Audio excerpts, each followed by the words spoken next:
Na siya ang God Almighty, na siya po ang naging langit na Diyos Ama, lupa na Diyos Anak, Adan na Diyos Espiritu Santo. Kilala ko ang nilikha ng Diyos Espiritu Santo, siya si Eva, Diyos Espiritu Santa. Kinikilala ko po ang Divino Personal ng Diyos Ama, siya si Ama Martiniano Managelo Damagan Talosig, siya personal ng langit. Kinikilala ko ang Divino Personal ng Diyos Anak, siya si Inay Maria Conchita Santiago Ilagan, siya po ang personal ng lupa. Kinikilala ko ang Divino Personal ng Diyos Espiritu Santo, ng Divino Personal ng Diyos Espiritu Santa, Ama at Ina ng Sanlibutan, Ama at Ina ng Sanlibutan, na sila po ang pinagmulan ng walang hanggang buhay at walang hanggang kaginhawaan natin lahat. Kinikilala ko po ang dalawang pag-ibig na aking pinagmulan, ang aking ama si Dalmasio Wilma, at ang aking ina siya po si Wilma Dalmasio. Sa lahat ng mga kapatid na nagsasaysay, trompeta, maestro at maestra ng Motherland at ng Promised Land, yung mga nauna at yung kasalukuyan, God light sa ating lahat. Ako si Alma, narito sa Motherland sa Jerusalem, Barangay San Manuel, Nagilyang Isabela. Dito po kami sa Cagayan Valley, Region 2, Philippines. Diyos sa Pulit Life. At ang katuruan po ng Motherland ay siya rin ang katuruan, ay I was claiming na ang katuruan ng Motherland ay siya rin yung katuruan ng Promised Land. At ano itong katuruan ng Promised Land? Ito po yung iisang Diyos, mga kapatid ko, na siya yung mismong naging langit na Diyos Ama, lupa na Diyos Anak, at Adan na Diyos Espiritu Santo. Well, kami po, lagi po namin sinasabi na we are always open with discussion. No? With discussion. We are open po with discussion, and kung wish nyo naman yung debate, open na rin po kami. Kasi ano bang sabi, kung ano yung kakaligaya nyo, why not, di ba? Ganun po yung ano. So, being tayo po is open po kami sa discussion, open po kami sa invitation ng debate. Mga kapatid ko, mayroon akong gustong liwanagin po sa inyo. Ito hindi punto na yung bang inaalis namin yung karapatan nyo na mag-question or magpaabot, no? But then, mga kapatid ko, once you're questioning on something, kailangan siguro, kahit naman kayo, unawain nyo yung tinatanong nyo, unawain nyo din yung sinasagot nyo. No? Unawain nyo po. Kasi dito, bakit sabi kong unawain nyo yung tinatanong nyo at yung sinasagot nyo? Because dito, ang isa sa mga question is, ang Diyos daw ay hindi kailanman nag-asawa at ni kailanman hindi nagpamilya. Yun yung pinapaliwanag ng isang kapatid natin. Okay, so, ang sabi niya is hindi daw nagpamilya ang Diyos, hindi daw nag-asawa yung Diyos. Okay, so ang isa pa sa mga sinasaysay niya, mga kapatid ko, is ang araw, ang langit at ang lupa, nilikha daw yan ng Diyos. Okay, so ngayon, yun yung purpose ng isang kapatid natin. Yun yung kagusto niya, gusto niyong linili, gusto yung pinipilit niya baga. So, being pinipilit niya ito, kailangan nating very open na usapan. Okay. So, kasi ang katuruan, sabi ko na nga sa inyo, ng Motherland at ng Promised Land, ay iisang Diyos, langit, lupa, Adan. Yun yung katuruan po ng Promised Land at saka ng Motherland. So, being katuruan ng Motherland at ng Promised Land, is isang Diyos, langit, lupa, Adan. Dito, nasa isa, sabi ko nga sa inyo, pinapakilala ko, pinapaliwanag ko, na ang langit ay Diyos Ama. Okay? So, mayroon kasi tayong tinatawag na God Almighty. Ito yung Creator. God the Father. God the Holy Spirit. God the Son, and God the Holy Spirit. Ito kapatid, kasi pinapasok mo yung puntuhan na hindi nag-asawa yung Diyos, and then hindi nagpamilya yung Diyos, kailangan pumunta muna tayo dun sa puntuhan. Kasi if you're talking about hindi nag-asawa yung Diyos, hindi nagpamilya yung Diyos, then sino ka? Sino ka ngayon? No? At kung sino ka sa Diyos, yun yung gusto kong sabihin eh. Sino ka? Isa kang abogado, isa kang engineer, isa kang doktor, ganon? Hindi. Sino ka sa Diyos? Sino ka sa Diyos nga ron? Kasi ang pinopokus mo is hindi ang Diyos nagpamilya. Hindi ang Diyos nag-asawa. Yun yung sinasabi mo. Yung sinasabi ko una is, ang katuruan kasi ng motherland, ay sinasabi namin, ang Diyos mismo nagkatawang tao, then siya ng pamilya. Kaya nga sinasabi, ang tanong puntahan ka na, sino ka sa Diyos? Sino ka sa Diyos? Ito yung focus na natin ngayon, sino ka sa Diyos? So if you said so na ang Diyos hindi nagpamilya, ang Diyos mo hindi nag-asawa, and then si Adan at Eva is ordinaryo na tao lamang, you like it or not kasi, lahat ng tao is nagmula sa angkan, meron pa yung gaka-gaka, kapututan ni Adan at Eva. Ngayon, if you said so na si Adan at Eva is normal na tao lang yan sila, sino ka garod sa Diyos? Yun yung punto eh. Sino ka garod sa Diyos? And you say, marami ang nagsasabi at marami ang hindi lang sinasabi. Claim nila.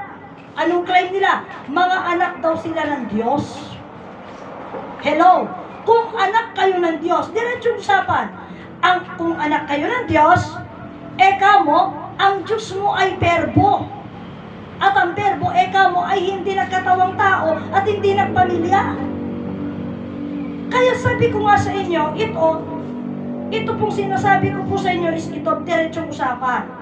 Kasi nung Sunday, hinamon ka ni Brother Petronio na kung tunay kang tao, pumarito ka, para sa ganun yung mga sinasaysay mo, panindiganan mo. Panindiganan mo kung gusto mo muna. Kasi ganito yan eh. Keep on talking. Kaya lang, you are like a mirror. You are like a mirror. Isa kang salamin. Ganyan. Ngayon, isa kang salamin should be. Ako, nagsasalita ako, binabounce mo lang. Nagbabounce eh. Hindi pumapasok kasi hindi mo iniintindi. Then actually, sinasabi mo pa na the air, yung biyag, air lang yon. Air lang yung biyag.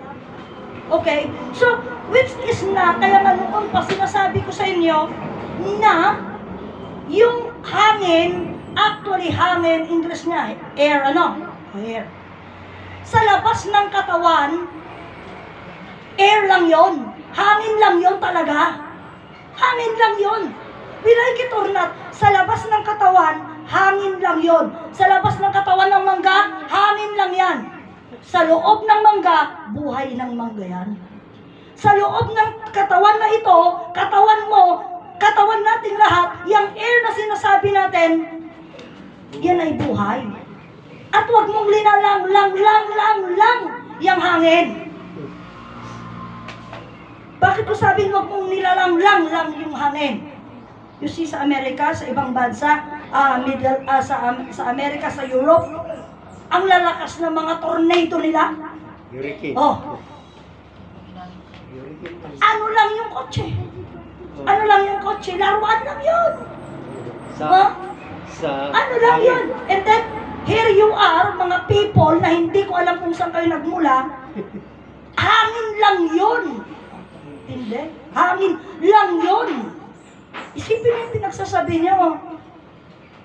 Mga kapatid ko, alam mo pag ang tao is nakasakit, no? At gusto nilang agapan, linalagyan nila oxygen. Hangin yun, ha? Nakakaroon first aid. Hangin pa din yun. No? Hinihingaan. Ganon. So, hangin lang yun. Bakit kasi hinihingaan? Kasi sabi nila, nakakaroon ng short breath. Diba? Kinakapos ng hininga. Anong linalagay nila pag kinakapos yung tao sa hininga? Oxygen. Ano yung oxygen? Hindi buhay yun, oxygen, di ba? See? Kaya ang tao, dakdak ng dakdak, hindi niya naiintindihan yung pinagsasabi niya. No? Tinasabi niya. Kaya nga kung titignan mo, kaya sabi nga noon, sabi nga ng kapatid, ako, kasi hindi mo naman sinasagot yung mga tanong. Kumbaga parang tinanong mo, then another word na ibang sasalita, nagsasaysay ka na naman. Kailangan, ang usapan para magkaroon, if you comment, nagpapaliwanag ka rin. Kasi kagaya niya, sabi mo na ang langit, ang araw, ang langit, ang lupa, nilikha ng Diyos. Sino yung Diyos na lumikha sa araw, sa langit at lupa? Matalino ka pala sino ikaw nagsasabi? Ang Diyos, nilikha niya yung araw, yung langit at saka yung lupa. Samantalang kami, sinasabi namin, noong wala pang langit, wala pang lupa, meron na yung liwanag. Another word, tinatanong mo kung saan nanggaling ang mga sinasaysay namin. Anong kasulatan? Ito, sasabihin ko. Mga kapatid ko, hindi ako nag-aano ito. Kailan lang ba nagkaroon ng papel? Pars nakabihas na wala pang papel. That was tinatawag nila na Stone Age. Wala pang papel noon, Stone Age. Yung mga sinasaysay nila, mga kapatid ko, is actually, ikitikit na kanot ibatulong kayo lang ini. Wala pang papel.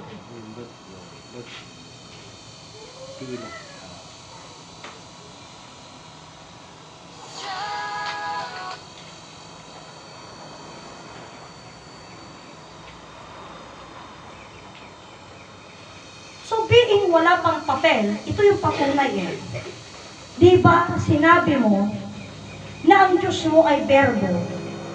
Ang problema, ang verbo mo, nilagyan mo ng pangalan. Ang verbo ka mo, ito si Hesus Kristo. Okay. Ang verbo po ay salita.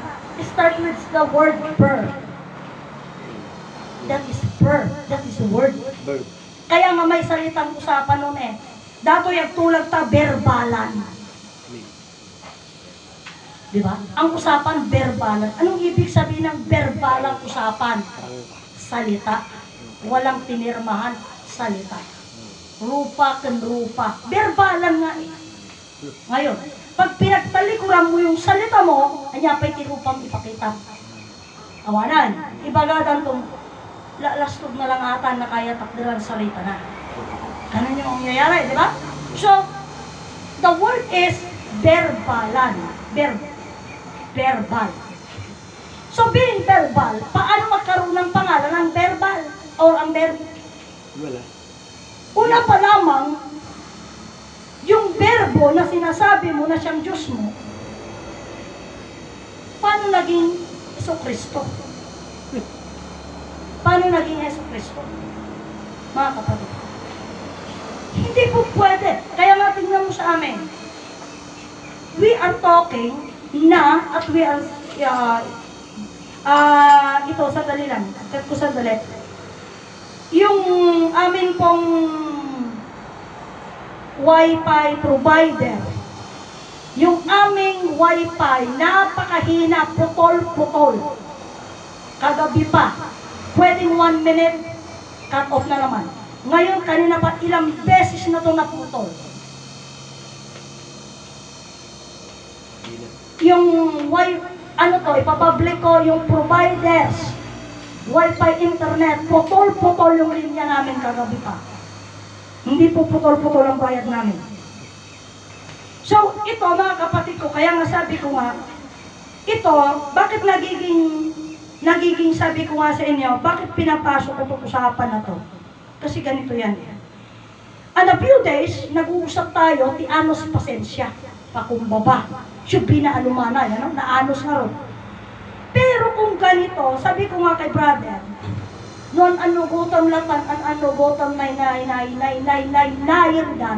awang papanan na. Awang papanan na Sabi siya, kaya nga dito, may sa Diyos langit daganan. Bakit ito hanggang ngayon hindi pa lumalabas? Kasi maging ang mga believer, tinatakpan yung may sa Diyos langit dagaanan at ang sinasaysay nila, anos pasensya pa kumbaba, kano. Yun yung pinapasok nila. Yung mga 10 utos, yung mga 46 disiplinas, yan yung pinapasok nila. Hindi ganun. Kaya kung tingnan nyo, if you're talking about your achievement, sabi ko nga sa inyo, isa kayo sa mga nagtatakip na katuruan sa Diyos langit lupa. Ngayon, almost lahat na ng preaching, pinapasok niya, hindi ako na iniinis doon, lahat ng preaching, pinapasok niya, kinukomenta niya, ang problema, pare-parehas ang comment niya. Pare-parehas ang comment niya. Kaya nga, sinasabi ko sa inyo, buksan niyo mga Facebook account niyo, tignan niyo kung ano nangyayari sa Facebook. Dahil ako nag-Facebook ako, pumapasok ako dyan, nag-YouTube ako, hindi for fun lang. Kaya nga sabi ko sa inyo noon, if you invest in something, you invest in something na lahat ng tao is mag-i-enjoy dyan. Lahat ng tao is, anong tawag dito? Masaservan mo lahat. Because if you invest only in few things, kagaya, alam nyo, sinasabi ko sa inyo ito, noon yung kapatid ko, nagpa-install sila ng Wi-Fi. Why? Kasi daw may anak siya mag-aaral ng engineer. Kailangan niya. Anak niya lang yun, isa lang yun na investment niya. Isuwa ko na ni Grace kanya, pagpakabit mo ito Wi-Fi, ta-live tayo. Investment na buong mundo. See?